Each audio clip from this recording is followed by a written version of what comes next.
Pues bienvenidos a otro video de circuitos eléctricos básicos. Hoy quiero hacer antes de seguir, quiero hacer unas apreciaciones de lo que son las fuentes de voltaje y las fuentes de corriente, así como el teorema de superposición de efectos. Creo que son temas importantes que no hay que dejar pasar porque puedo seguir explicando circuitos, pero más adelante vamos a tener necesidad de usar estos conceptos o tenerlos bien entendidos para realizar las prácticas o saber cómo funcionan las cosas en otras clases como en electrónica y en otros análisis de circuitos más avanzados. Bueno, vamos a empezar. Ya habíamos hablado de la fuente de voltaje. Aquí tenemos la fuente de voltaje, más o menos. Sin embargo, siempre hemos considerado la fuente de voltaje como ideal. La fuente de voltaje puede ser una batería, una pila, o puede ser un circuito hecho con transformadores, diodos, etcétera. Esta fuente, este símbolo que tenemos de fuente de voltaje es una fuente de voltaje ideal. Pero en la práctica, las fuentes ideales no existen. Todas las fuentes de voltaje que tenemos siempre tienen una resistencia en serie con ellas. Entonces, si yo tuviera esta fuente, y aquí tengo A y B, pues realmente mis puntos A y B están aquí y existe esta resistencia en serie. Esta resistencia en serie que está aquí me da problemas ya en la práctica. ¿Por qué? Porque quiere decir que si yo tengo esta fuente que es de, vamos a decir de 30 volts, es decir, y esta resistencia, normalmente las resistencias en las fuentes son pequeñas, pero ahorita vamos a suponer que esta resistencia es de 1 ohm. Y yo le voy a poner una resistencia de carga aquí, vamos a decirlo así, que esta tiene capacidad de corriente elevada, y yo pongo aquí una resistencia de carga de 1 ohm también. Si yo hago eso, el voltaje que esperaría ver aquí, yo esperaría ver aquí 30 volts. Con esta resistencia que tengo, pues aquí debe haber 30 amperes. Pero resulta que esta resistencia es de 1 ohm. Y si esa resistencia es de 1 ohm, aquí va a haber una caída de voltaje cuando circule la corriente y aquí voy a tener 15 volts. Y ya no los 30. Yo diría, canijo, pero si yo quería tener aquí 30 volts, ¿por qué no los tengo? Porque tengo que considerar la resistencia interna de la fuente. Aquí yo exageré con el valor de la resistencia de carga, pero para fines prácticos quería llevarlo así. Entonces, no importando si esta es una pila, por ejemplo, una pila de carro, una batería, todos tienen una resistencia interna y esa resistencia interna me va a provocar una caída y por lo tanto nunca me va a poder el voltaje en circuito abierto. Cuando yo mido aquí, aquí mido 30 volts, esto se llama voltaje en circuito abierto. Entonces el voltaje en circuito abierto, como aquí no hay corriente que fluye a través de esta resistencia, no hay caída. Si la corriente es cero, el voltaje aquí es cero y el voltaje aquí sería el voltaje que tengo aquí. Entonces se llama voltaje en circuito abierto, es de 30 volts. Voltaje con carga es el voltaje que va a haber. Este voltaje menos la pérdida en RS sería el voltaje que vamos a obtener aquí. Y va a depender de la corriente de la carga. Entre más corriente tenga yo aquí, más caída tengo aquí y menos voltaje tengo acá. Pero también hay que considerar que en el mercado tenemos fuentes reguladas que están verificando el voltaje aquí y están ajustando este voltaje para que este voltaje se mantenga constante. Entonces esas fuentes se comportan, digámoslo así, de manera ideal porque siempre me mantienen el voltaje. Entonces hay circuitos que me van a mantener este voltaje al que yo necesito y van a estar variando para poder ajustarlo. Esa es un tipo de fuentes que me permite tener el voltaje que yo quiero en la carga, tanto en circuito abierto como circuito con carga.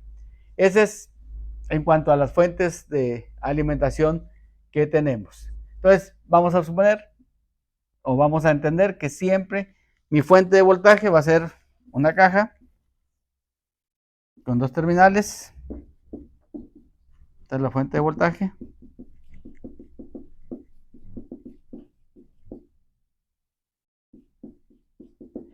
Pero debo considerar siempre, recuerden que internamente tiene esta circuitería. Para la práctica, la vida real, esta es nuestra fuente. Y esa es la que tenemos que considerar para cuando hagamos nuestros análisis. Muy bien. Ahora, esta es nuestra fuente ideal cuando trabajamos en circuitos eléctricos y hacemos análisis de circuitos eléctricos de corriente directa como los que estamos viendo aquí.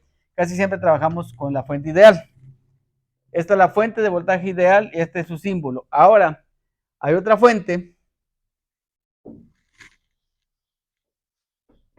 que se utiliza siempre nada más en los análisis que hacemos. En la vida real difícilmente vamos a encontrar una fuente de corriente como tal. Sí existen, sí venden fuentes de corriente constante, fuentes de corriente, pero realmente esas fuentes varían su voltaje, pero regulan la corriente como tal. El símbolo es este, donde la flecha indica la dirección de la corriente. Y esta sería una fuente de corriente ideal. Esta sería fuente de corriente ideal. Y esta fuente me suministraría una corriente aquí en estos puntos. Pero al igual que la fuente de voltaje, las fuentes de corriente no existen de forma ideal. Siempre habría una resistencia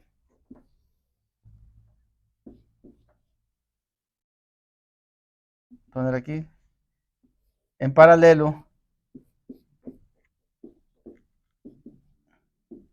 con esta fuente. En este caso, estas resistencias son muy grandes. Es una resistencia, vamos a decir que la resistencia aquí es de, no sé, 1 mega. ¿Sí?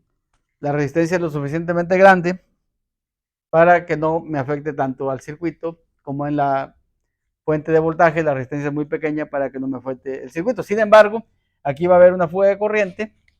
Cuando la fuente esté trabajando, va a haber una fuga de corriente por aquí, que sería la corriente de la resistencia que está en paralelo, y la corriente que queremos separar la carga, pues se va a ver afectada porque no va a llegar toda la corriente, porque aquí hay una caída de corriente en esta resistencia, y por esa razón no vamos a tener toda la corriente en la carga. Entonces tenemos esta fuente de corriente y tenemos la fuente de voltaje, y ambas las vamos a utilizar en los circuitos. Podemos convertir fuentes de voltaje en fuente de corriente, fuente de corriente en fuente de voltaje.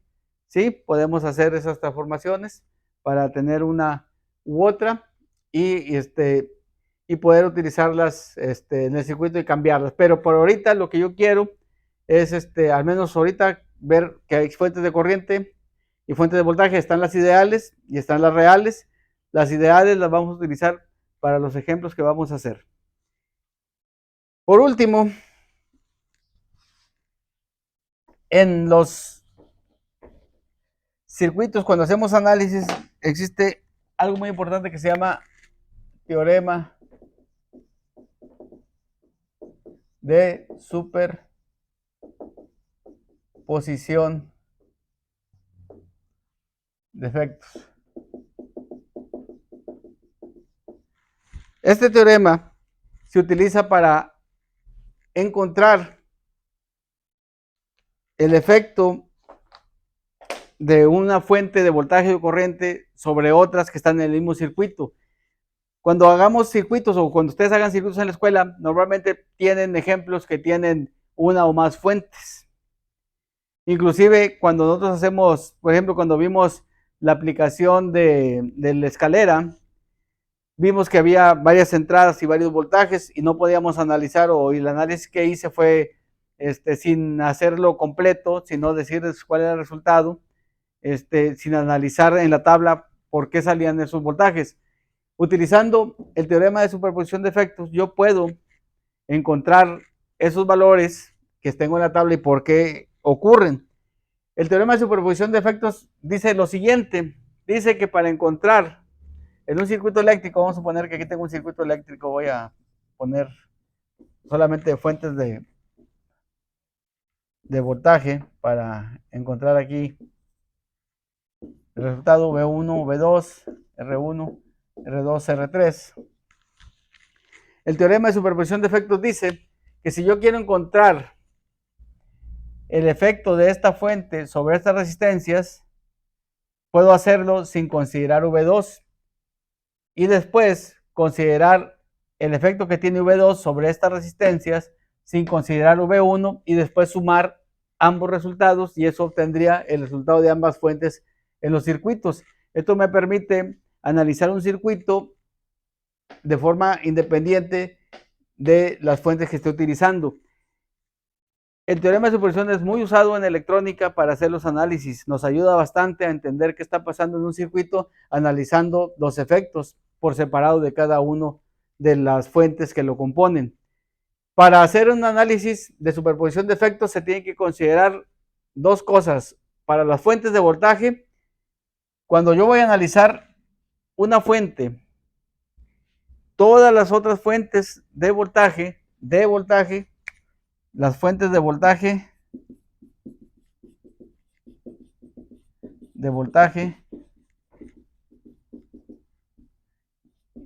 que no quiero se ponen en cortocircuito. Esto es suponiendo que todas las fuentes son ideales. Si no fueran ideales, pues yo tendría que reemplazar la resistencia que tengo aquí en serie con la fuente y ponerla aquí para que la consideráramos. Pero en este caso, en los circuitos normalmente consideramos las fuentes de voltaje como cortocircuito y de forma ideal, ¿verdad? Entonces, si voy a analizar V1, V2 la hago corto. Si yo fuera, por ejemplo, ¿qué efectos tiene V1 sobre estas resistencias? Pues vemos que V1 no tiene ningún efecto en R2 y en R3, porque si yo analizo esta la hago cortocircuito, automáticamente esta fuente que está en paralelo con estas dos resistencias es un corto, no, esta se vuelve en cero por este corto, y V1 tiene solamente efecto sobre R1, o sea, ustedes lo pueden ver ahí, no lo veían, pero dicen, ok, V1 no tiene efecto sobre esto, fíjense, o sea, si yo quito esta fuente de aquí, R2 y R3 siguen trabajando igual, no sienten ningún efecto. Si yo quiero analizar el efecto de V2 sobre estas resistencias, cortocircuito V1, veo que R1 queda en paralelo con la fuente, o sea, V2 sí tiene efectos sobre R1 y V2 también tiene efectos sobre R2 y R3. Hago el análisis y R2 y R3 solamente se ven afectados por V2 y R1 se ve afectado por estas dos, que sería que la corriente que circula en R1 es V1 menos V2. Vamos a decirlo así, si yo supusiera la corriente para acá, si viene para acá, pues es V2 menos V1. Pero eso ya es un análisis de circuitos que ahorita no vamos a hacer. Ahora, vamos a decir que no hay fuentes de voltaje, sino que tengo fuentes de corriente, I1 e I2. Para las fuentes de corriente,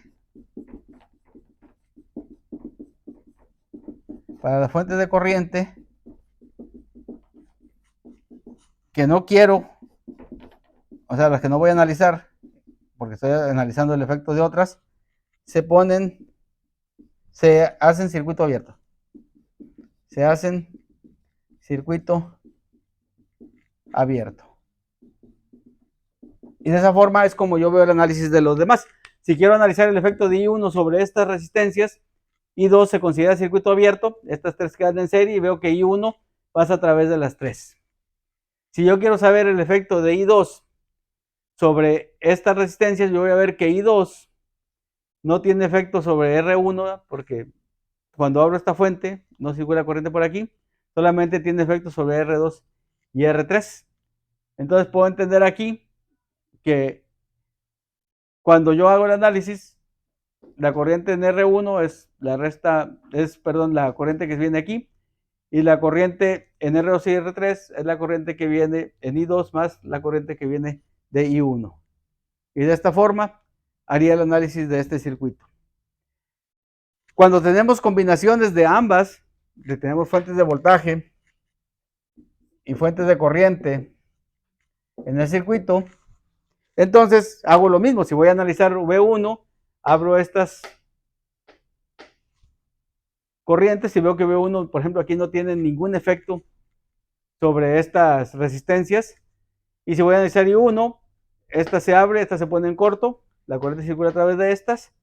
Si analizo I2, esta se abre, esta se pone en corto, se analiza, nada más tiene efecto sobre R2 y I2 no tiene efecto sobre R1. Esto me permite ver el efecto de cada componente sobre el circuito sin tener que haberlo analizado todo. Eso es la imagen que me permite el teorema de superposición de efectos. Es bastante utilizado en el área, bastante utilizado en electrónica y lo vamos a seguir viendo a detalle. Más adelante se definirá que solamente aplica para circuitos lineales. Después tenemos que saber que es un circuito lineal, pero esas son lo que tenemos hasta ahorita y tenemos que saber.